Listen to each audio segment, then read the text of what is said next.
Hey guys, Kid here, Burn One with the Shadowverse Evolve channel, bringing you some news, the long-awaited restrictions update. I feel like a lot of the community who's been following along with the JP community since the beginning of the game, or have been looking to the JP community for ideas on decks and like watching old match videos and things like that. We all knew Shenlong eventually at some point was going to get the same restriction that Japan has, getting limited to one per deck.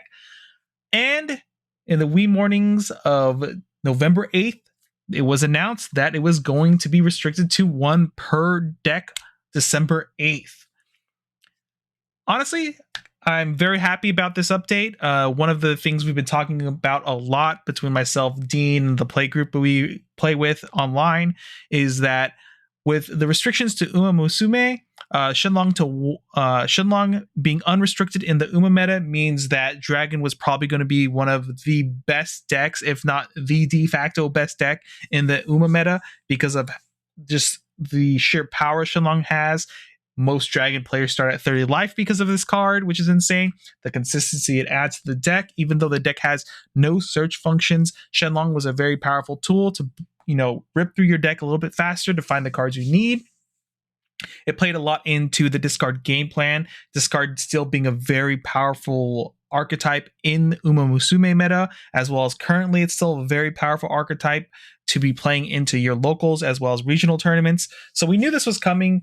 I'm very happy they decided to do it right when Uma drops. That way the Uma meta is going to be a lot more balanced. And what's very interesting about this, in my opinion, is that Uma Musume meta in Japan was a 2-deck format where it was literally you either play Dragon or you play the Uma deck. And now with both decks restricted, bringing their power level way down compared to everything else, we're going to have a new meta in the Uma meta once that set drops, and it's going to look wildly different than Japan. So any deck right now could potentially be the best deck in the format.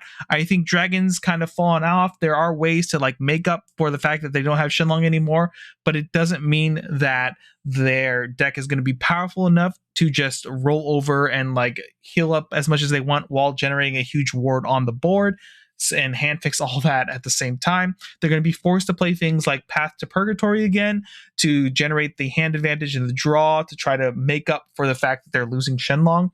And since they don't get the heal, they're now taking damage to draw cards, which means it's going to be a little bit easier to close out games against Dragon players, unlike now where at any point they could just be at 30 life just because they have 2 Shenlong Evos. Instead, if they don't see Shenlong, they're going to be a normal 20 life deck. Otherwise, if they do see Shenlong, it's still a powerful card to drop, except you're not going to have to deal with multiple of them hitting the board. And, now they only get a 5 heal once during the match instead of twice, essentially, which is very good to combat Dragon now that they're a lot weaker. So moving forward, I'm very excited to see what develops within the West for the Uma meta, because now, like I said, the gates are open for any deck to become the best deck in the format now, which is going to be exciting.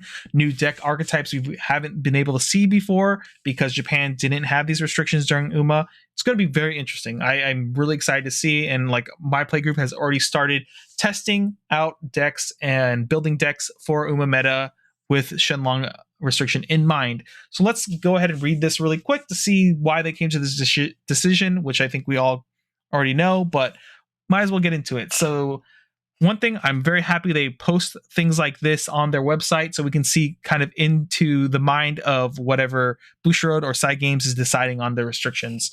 All right. Since the launch of the first booster set, Advent of Genesis Dragoncraft has maintained an almost 50% top 8 conversion rate across all World Invitational 2023 regional qualifiers. With the launch of the second booster set, Reign of Bahamut, Dragoncraft has further established itself as a dominant class in the metagame thanks to the introduction of the discard archetype. Furthermore, with the upcoming launch of the first crossover set, Uma Musume Pretty Derby, and its pre-existing restrictions, we believe Dragoncraft will continue to have a strong influence on the metagame. Right there, I think they're correct. We did some testing already. Uma Musume as a deck didn't feel as good anymore, and it felt like Dragon was just superior in all ways, and Dragon is an insane deck without the restriction. All right, So, continuing, as such, we have decided to restrict Shenlong unevolved to 1 copy per deck. Shenlong shores up the weakness of Dragoncraft by warding off aggression and maintaining card advantage, while also synergizing with the cards such as Dracomancer's Rights.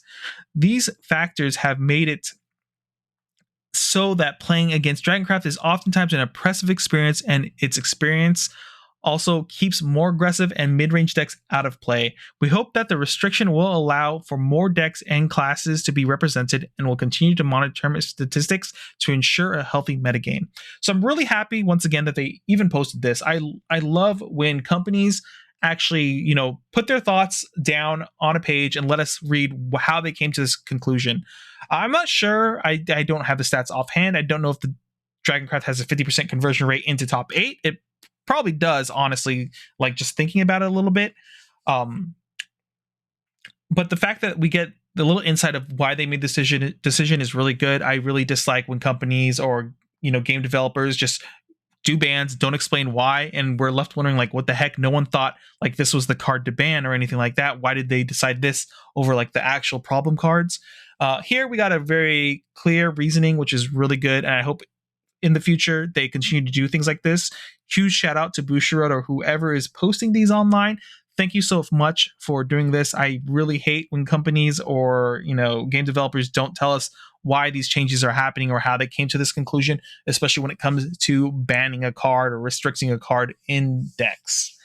Moving forward, though, I definitely am excited once again, like I said, to see what's coming out. I've already heard people crafting things in all different decks, archetypes now, even Havencraft, Forest, people just looking at everything again because it's kind of opened up the gate for everything.